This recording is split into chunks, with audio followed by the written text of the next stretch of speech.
welcome to this just special moment on the Wayne Hall Show. We heard last night that we lost. Well, we heard that overnight we lost a legend in reggae, Mr. Bob Andy. And who better, ladies and gentlemen, to have to discuss this with than the ER, the Entertainment Report guru himself, Mr. Anthony Turner, and myself in a Zoom conversation using up the stay at home and the distance, the social distancing technology. Anthony, how are you? Yeah, man, everything is good. How are you doing in Atlanta? We're hanging in there. The count number is rising. The actions, are being restricted more and more. School is out officially until the 24th of April, when I guess another decision will be made. So we're hanging in there. It's a shelter-in-place status right now, and we know. Should I ask you about New York, man? Ground zero. Yes, I'm sure you've heard that New York, the numbers are increasing, but as the governor said, it's getting to a little better place because the rate of that people are getting getting infected is actually going down, which is great. So I think some of the measures that he instituted last week are actually working, and as we had said to you previously, something that we really need to. The shelter in home is something that worked in China, and I think it's working in other places. In Jamaica, it worked, and clearly New York it's gonna work here. So we just have to do what we have to do. As I say, you have to stay home now to be able to go out later. If you go out now, then you're going to be home later. So exactly. The more we do now to restrict that contact and spread, the shorter the duration will stay locked. Yes, definitely. Yeah. But as you said, we are here really because of the passing of a legend. And yes. Bob Andy is certainly one of the great legends of our time. In terms of, I would say he's one of the greatest lyricists that has ever come out of Jamaica. He has written some of the most iconic songs over the years, and so much so that when you think of a song like A Fire Burning, and there's another song that Barrington Levy recorded, and when you talk to some of the young people away, they actually think that song was recorded by what's his name, Barrington Levy. Right. But it really was a great song that the great Bob Andy recorded from back in the 60s. So yes. He's definitely a legend. And just to share some of my own experiences about Bob Andy. When I think about songs, as I said, Fire Burning, that's a big song that he recorded. And there are some other big ones. I Don't Want to Go Back Home is another big song that Bob Andy recorded. And Young, Gifted and Black, that was recorded from back in the 60s with the great Queen of Reggae, Marcia Griffiths, is another legendary song. But the first time I actually met Bob Andy was back in the 70s. I was a youngster in Jamaica. I was living with the Simpsons, and Gloria Simpson, her boyfriend at the time, Basil Dawkins, who went on to become a legendary playwright. Yes. He was just at the time becoming an actor and a playwright. And this was a time when Bob Andy had actually taken a little break from music. He had just done a movie, Children of Babylon, which was a huge success in Jamaica. Right. And at the time, I guess he was kind of focusing more on acting. And I had an opportunity to meet him back in those days. It wasn't really a long meeting, just had a chance to meet him in passing, and But the second time I really had an opportunity to meet him was back in the 90s. This time I had just graduated from college and was on a special project in Canada.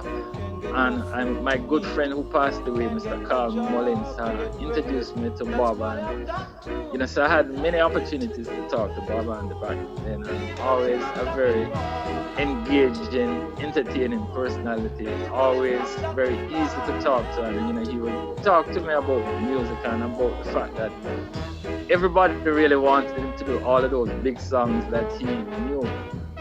that he had performed and recorded, but he said, well, I'm a musician, I'm a singer, and I'm always writing, so it would be Yeah. nice to be able to perform some of those songs. So that was the second time. And the other time I had an opportunity to work with him was at Grooving in the Park, because the same, I think it was 2014, was when Marcia celebrated her 50th anniversary, and she had put together a list of artists that she wanted to work with, and of course, Bob Andy was one of those. And John Holt was supposed to be on the show, Tony Gregory, and a host of others. And as it turns out, John Holt became sick and was unable to perform. So people like Kent Booth came in, Barrington Levy, and a host of others, and really had an opportunity to work with him. This was his very first live performance at an outdoor event in New York, and it turned out to be a great performance. Yeah. The great grooving, huh? Very interesting. Absolutely, and he actually wanted to come back to grooving to play as a solo artist, because, as I said at the time, it was part of Marcia Griffith's 50th anniversary, and he had expressed on a number of occasions that he really would love to come back to New York, because he was really appreciative of how he was treated by the grooving executive and the grooving team, and having the opportunity to perform with Marcia and his friends, he really enjoyed the moment and really wanted to come back, and unfortunately we lost him. So we're not gonna have that opportunity. That's right. Born Keith Anderson on October 28, 1944. Keith Anderson, known as Bob Andy. I almost said Bob Marley. Known as Bob Andy, ladies and gentlemen. And here we are, just paying tribute with the ER Guru, using up our social distancing technology. So if you just joined us, it's Anthony Turner. He's on the burner in New York, and this is Wayne Hall in Atlanta.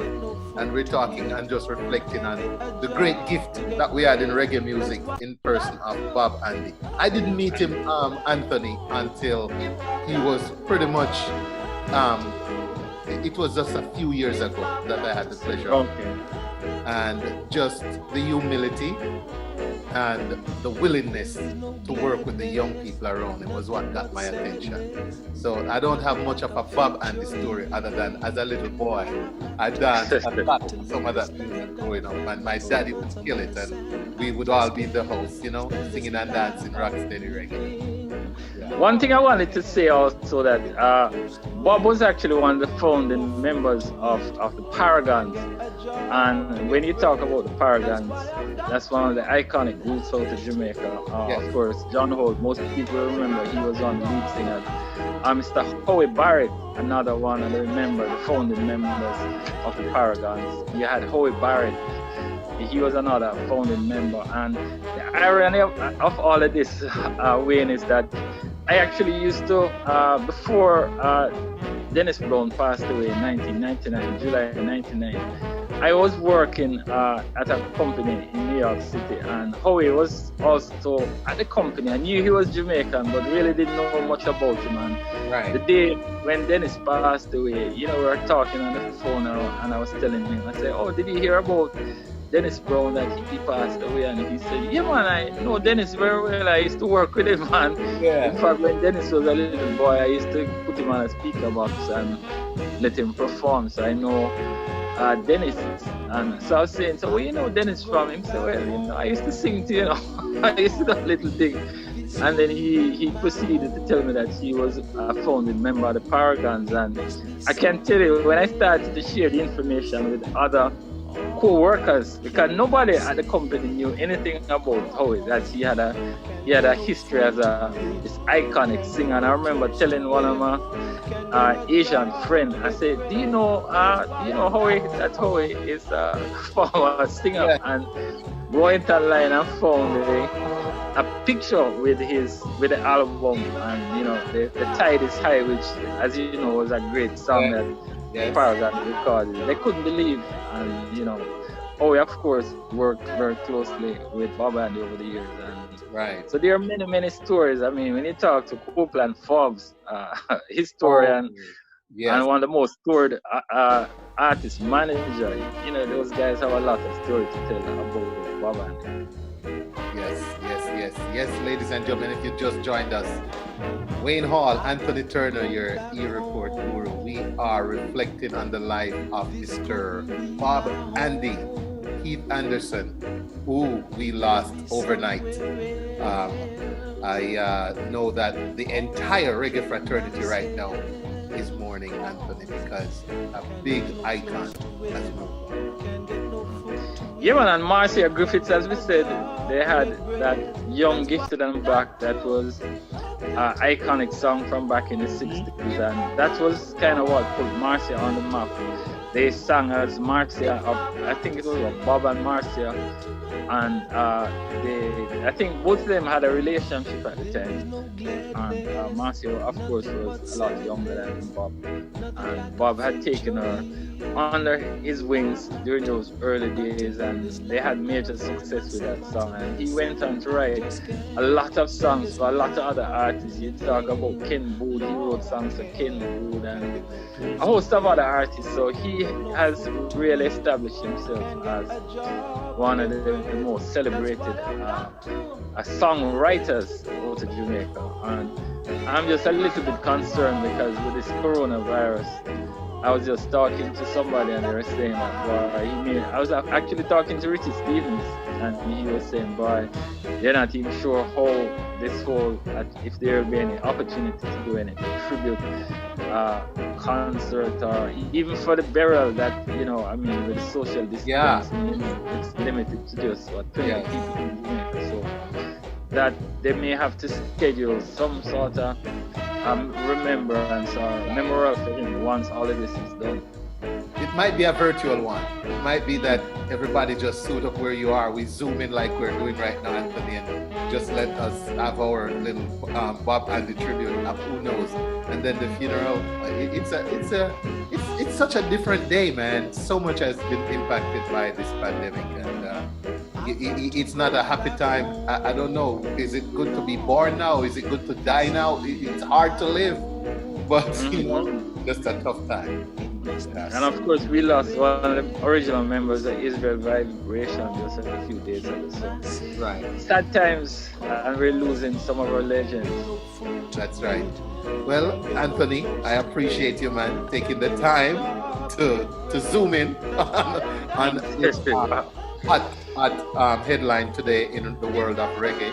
And as always, I appreciate the feedback. I don't know if there's anything else you want to add. Well, I just wanted to let people know that I made the appeal again that it's critically important that we adhere to this. Stay home if you're working and you can work from home. Stay home. There should be no parties or anything like that because we have to put the work in now to benefit later. And we have to reduce those numbers because when you talk to people in the medical field, they tell you that a lot of the hospitals are being exhausted with people who need treatment, and we're not even talking about people who getting sick regularly. Remember, people get sick and have to go to hospital on a regular basis, and compound that with all of the new patients that are coming in for coronavirus. So just stay home, do what you can to help. That's right. And I couldn't say that any better myself. Mr. Anthony Turner, thank you very much, sir, joining us from New York City, ground zero pandemic, but to reflect on the life and what he recalls so vividly of Keith Anderson, known as Bob Andy, leaving us last night.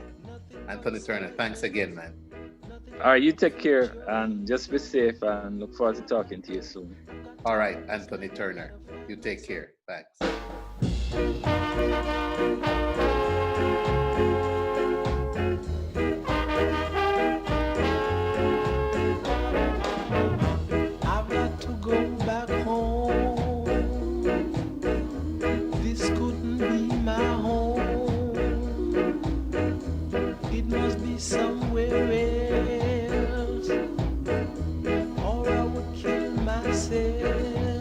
Cause I can't get no close to where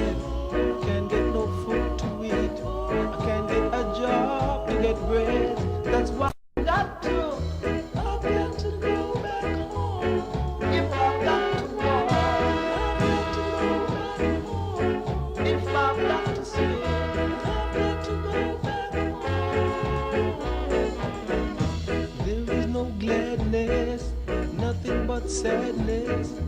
Nothing like a future here.